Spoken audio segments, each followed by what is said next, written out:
It's the early 1980s, and in a house in West Germany, a man called Gerd Heidemann is flicking through a book with mounting excitement. Sentences leap from the page. The burning of the books was not a good idea of Goebbels. "I have violent flatulence and," says Eva, "bad breath.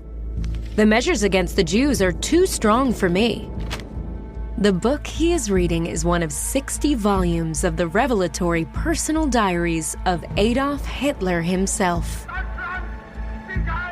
And through Heidemann, they will be purchased for millions of dollars and published in the world's leading newspapers and magazines. But on publication day, with the world captivated by the opportunity to read the innermost thoughts of the most notorious dictator in history, the scoop of the century falls apart. The diaries are total fakes, and not even particularly good ones. So how were some of the world's foremost journalists conned, and who is behind a fraud that has gone down in media legend? The Hitler Diaries hoax was, without doubt, the single greatest scam ever pulled on a magazine and a collection of newspapers. There was almost such a desire for this to be true that the normal checks and balances any journalist would go through, they don't seem to have been gone through. It really has it all. It's got Nazis, it's got press barons, it's got millions and millions of pounds and dollars worth of money being siphoned from the accounts of major corporations. Rupert Murdoch himself personally had arranged the deal, and we were required to run the diaries unchecked. And of course, it's something that I personally and the newspaper itself regrets enormously. You're listening to Forbidden History, the podcast series that explores the past's darkest corners, sheds light on the lives of intriguing individuals, and uncovers the truth buried deep in history's most controversial legacies. I'm Janine Haroni, and this is the Hitler Diaries. The story begins in January 1980. Gerd Heidemann touches down at Stuttgart Airport, West Germany. Heidemann is a collector of Nazi memorabilia. The pride of his collection is a luxury yacht, once owned by Luftwaffe Chief Hermann Göring. With the yacht having fallen into disrepair and the restoration costs spiraling out of control, he's in town today to meet a fellow collector and try and convince him to put up some money. But when he meets this collector, called Fritz Stiefel, he is soon disappointed. Stiefel is quite simply not interested. It's not to be a wasted journey, however, because Stiefel can't resist showing Heidemann his Nazi collection. Today, Gerd Heidemann is in his 90s. And we interviewed him in his private bunker in Hamburg, where, surrounded by his collection of Nazi documents and artifacts, he recalled what he saw all those years ago. He showed me his entire collection of Hitler things, watercolors, oil paintings, and over 1,000 documents from Hitler, and an alleged Hitler diary. It has never been recorded that Hitler ever kept a diary. And yet what Heidemann held in his hands is a dark blue notebook, roughly A4 sized, with a battered spine and yellowing pages, filled with daily entries of Hitler's own handwriting. On the cover is a wax seal bearing a German eagle, and in the bottom right-hand corner is Gothic script, which appears to be Hitler's initials, A.H. Heidemann becomes curious. Maybe Hitler did have a secret diary after all. And I asked him where it could have come from. He said it was all supposed to be from a crashed plane,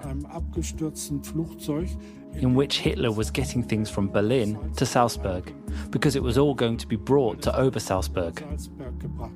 And there are over 25 of them, but most of them are still behind the Iron Curtain in East Germany. 40 years ago, Heidemann flicked through the diary, becoming more and more intrigued. But his interest is not only personal, it's professional. For he is no mere memorabilia collector. Heidemann is a journalist for Stern magazine, one of West Germany's most prestigious publications. And as he examines the pages, he sees an opportunity. Guy Walters is an historian and author of Hunting Evil. He believes Heidemann saw the potential to make money. He was very, very short of money.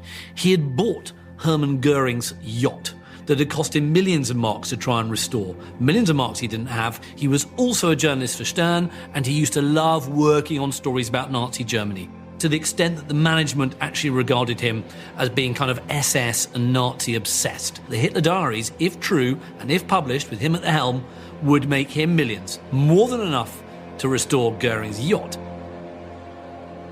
Heidemann's desire for money, his passion for Nazi memorabilia, and his influential position in the media would prove a dangerous combination and enable one of the greatest journalistic frauds of the 20th century. Heidemann returns home to Hamburg and heads for the Stern magazine headquarters. He tells his editors that he held an original volume of Hitler's diaries, the existence of which was not even known. But he's not given the reception he expected. Most at the magazine believe that his obsession with Nazi memorabilia has gotten out of hand. He's laughed out of the room. But one man takes Heidemann seriously, Thomas Wald, the head of a department which deals with historical stories. Wald and Heidemann agree to go it alone and prove the diary's authenticity. First, Heidemann taps up his network of former Nazis to ask them whether Hitler even kept diaries. Heidemann recalls the first piece of evidence that helped convince him the diaries were genuine. And now I've interviewed all the generals I knew. General Wolf has confirmed to me that Hitler always held his monologues at the Führer's headquarters until 2 o'clock in the morning, and then said he had to withdraw now to make entries into his diary.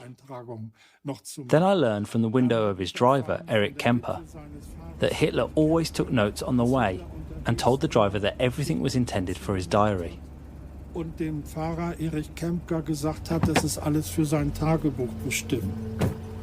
Heidemann's conversations with former Nazis do seem to suggest that Hitler did indeed keep a diary.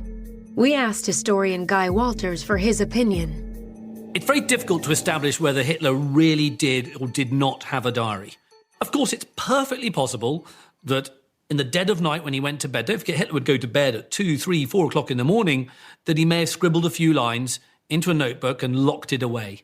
However, not one of his surviving inner circle ever recalled Hitler keeping a diary, having to store a diary, anything like that at all. To a historian today, the testimonies of a former Nazi general and Hitler's driver's widow are not strong enough when the sheer lack of evidence from those closer to the Führer himself is taken into account. But to Heidemann, who wants those diaries to be real, the evidence is compelling. And the former Nazis give up another secret, revealing the existence of Operation Seraglio. Operation Seraglio was a mission that would appear to corroborate Steifel's story of the diaries having been recovered from a plane crash. Guy Walters. In the last dying days of the Third Reich in Berlin, as it's being encircled by the Soviet army, a plane, a Junkers plane, flies out of Berlin with a top-secret cargo.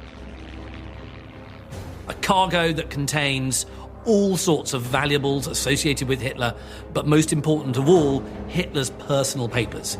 That plane crashes somewhere in southern Germany, near a place called Bürnersdorf, and it's there that it explodes into flames, and according to the received wisdom, everybody on board was killed and the contents of the cargo were all destroyed.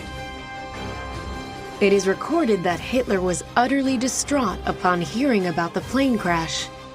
Could this have been because he believed his diaries to have gone up in flames?